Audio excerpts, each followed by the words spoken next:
Bien-aimés dans le Christ, que la grâce de Jésus-Christ notre Seigneur, l'amour de Dieu le Père et la puissance du Saint-Esprit descendent maintenant sur nous pour nous aider à méditer cette parole, afin qu'elle puisse porter du fruit dans notre vie pour la plus grande gloire de Dieu et le salut de nos âmes. En ce 20e dimanche du temps ordinaire de l'année C, j'aimerais méditer avec vous l'évangile de Jésus-Christ selon saint Luc, au chapitre 12, du verset 49 au verset 53. En ce temps-là, Jésus disait à ses disciples: « Je suis venu apporter un feu sur la terre, et comme je voudrais qu'il soit déjà allumé. Je dois recevoir un baptême, et quelle angoisse est la mienne jusqu'à ce qu'il soit accompli. Pensez-vous que je sois venu mettre la paix sur la terre? Non, je vous le dis, mais bien plutôt la division. Car désormais 5 personnes de la même famille seront divisées, 3 contre 2 et 2 contre 3. Ils se diviseront, le père contre le fils, et le fils contre le père, la mère contre la fille, et la fille contre la mère, la belle-mère contre la belle-fille, et la belle-fille contre la belle-mère. Bien-aimés dans le Christ, Jésus nous livre le secret de son cœur dans cet évangile. Je suis venu apporter un feu sur la terre, et comme je voudrais qu'il soit déjà allumé. Jésus, à travers cette parole, nous dévoile sa mission. Oui, il est venu jeter le feu sur la terre. Le feu dont il est question ici, c'est le feu de son amour. C'est pourquoi il est sorti du sein du Père, pour nous dévoiler de quel amour le Père nous a aimés. Dieu a tellement aimé le monde qu'il a envoyé son Fils, non pas pour juger le monde, mais que le monde soit sauvé par lui. Jean au chapitre 3, versets 16 et 17. En nous disant qu'il est venu apporter un feu sur la terre. Le feu, nous le savons, a une qualité d'épuration, de purification. De même que ceux qui travaillent l'or l'épurent, le purifient de toute souillure par le feu. Ainsi, le Sauveur purifie par les enseignements de l'Évangile, par la vertu de l'Esprit Saint, l'intelligence de ceux qui reçoivent son enseignement. C'est donc là un feu salutaire et utile qui embrasse d'ardeur pour la vie de la piété ceux qui reçoivent sa parole. Et comme nous l'entendons dans l'Apocalypse, tu n'es ni chaud ni froid, je te vomirai. Oui, frères et sœurs, Dieu vomit ceux qui sont tièdes. Or, avec le feu, nous sommes embrasés, c'est le feu du Saint-Esprit qui va se manifester à la Pentecôte sur les apôtres. Ce feu promis qui va descendre en langue de feu. Désormais, ils n'ont plus peur. Ils peuvent parler leur langue et chacun dans sa langue peut entendre ce que disent les apôtres. Le Seigneur habitait l'embrasement de ce feu, comme il le déclare lui-même, et que je désire. L'unique désir du Seigneur, c'est que ce feu soit allumé. Bien sûr, ce feu s'est allumé dans le cœur de quelques Israélites, les apôtres qui ont accueilli son message. Mais il veut que le feu se répande dans toute l'humanité entière, dans chaque âme. Et c'est pour cela qu'il dit, combien il m'en coûte d'en entendre que ce feu soit allumé. Car beaucoup sont appelés, mais peu répondent à cet appel. Les Saintes Écritures ont coutume de désigner par le feu les discours inspirés et divin.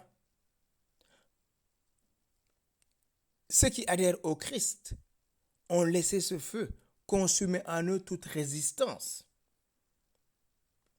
Je dois recevoir un baptême. Et quelle angoisse est la mienne jusqu'à ce qu'il soit accompli.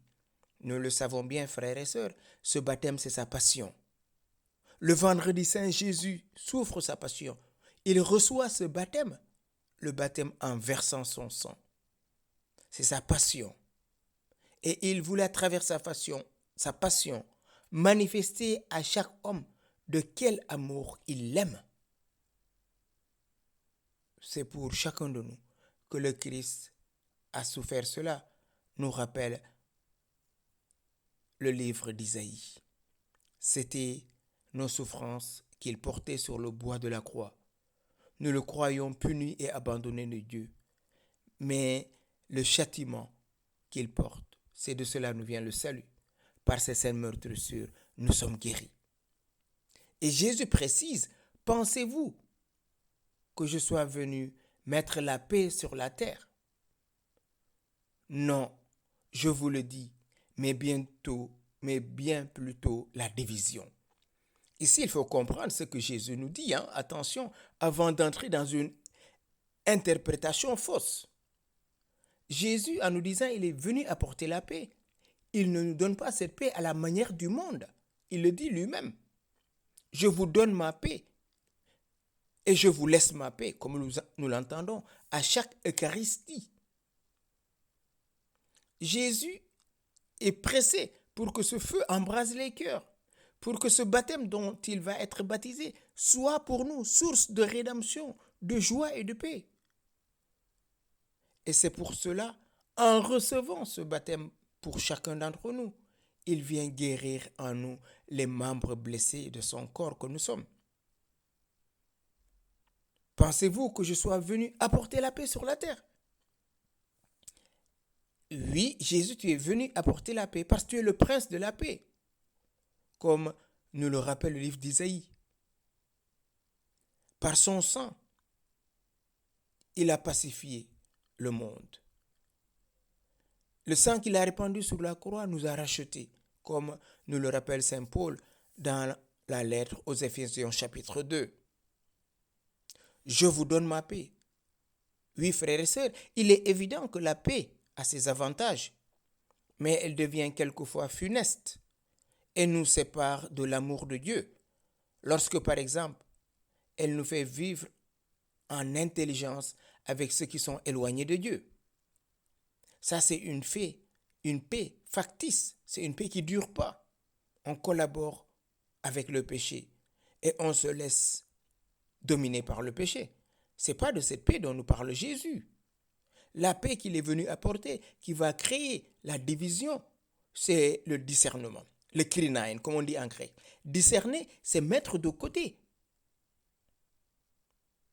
Quoique l'énumération qui suit comprenne 6 personnes, le père et le fils, la mère et la fille, la belle-mère et la belle-fille, saint Ambroise nous dit, il n'y en a réellement que 5, parce que la mère et la belle-mère peut être prise pour une seule et même personne, car la mère du fils est naturellement la belle-mère de son épouse. C'est ici une prédication de ce qui devait arriver. Oui, frères et sœurs, nos 5 sens sont purifiés par ce feu divin. C'est par nos 5 sens que nous sommes en contact avec le monde. Et c'est cette terre dont il veut jeter le feu, c'est chacun d'entre nous, c'est le corps humain tiré de la terre. Tu es poussière, tu retournes en poussière. Et Dieu façonna l'homme, Adama. Et donc, cet homme façonné de la terre va recevoir le feu divin, c'est-à-dire le souffle de vie, pour vivre. Mais l'homme peut vivre en ennemi de Dieu, comme le dit saint Paul dans la lettre aux Colossiens. Ils mettent leur gloire dans ce qui fait leur honte.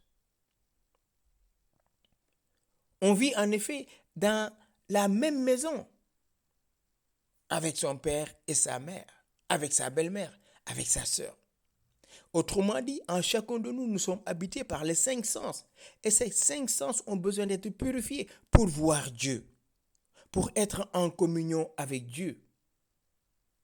C'est pour cela, Jésus dit, je suis venu apporter la division. Cette division, c'est le discernement, frères et sœurs. Ce n'est pas une division purement humaine, où on sépare les uns des autres, où on met de côté ce qu'on aime et ce qu'on déteste de l'autre côté. Dieu aime chaque homme. Mais il y a beaucoup d'appelés, mais peu sont élus.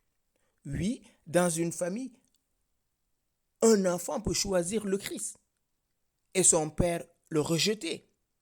Une fille peut choisir le Christ et sa mère l'a rejeté. Pourquoi?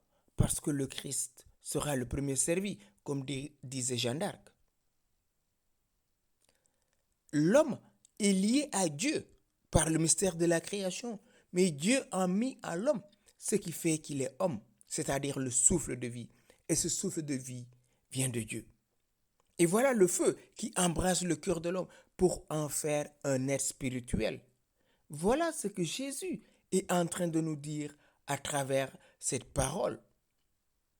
Déjà, Siméon, au chapitre 2 de l'évangile de Saint Luc, versets 34 et 35, en parlant de Jésus, il disait, cet enfant que voici entraînera le chute et le relèvement de beaucoup en Israël. Et il sera un signe de contradiction. Ainsi seront dévoilées les pensées secrètes des cœurs. Le messager de la paix, Jésus lui-même, rencontrera donc dans une première étape plus de contradicteurs que d'adhérents. Envoyé au monde perdu pour lui dire l'amour et le salut de Dieu, Jésus a rencontré la souffrance et la mort, comme il l'avait annoncé lui-même. Il faut que le Fils de l'homme souffre beaucoup, qu'il soit rejeté par les anciens, les grands prêtres et les scribes, qu'il soit mis à mort et que le troisième jour il ressuscite. Le Fils de l'homme sera livré aux mains des païens, soumis aux moqueries et aux outrages. Luc 18, verset 32. Jésus lui-même savait qu'il serait un signe de contradiction. Jusqu'à aujourd'hui, beaucoup continuent de rejeter le Christ. On voit dans certaines familles où Jésus est accueilli par un enfant et tous rejettent cet enfant. Aujourd'hui, dans plusieurs pays, il y a des conversions qui se font.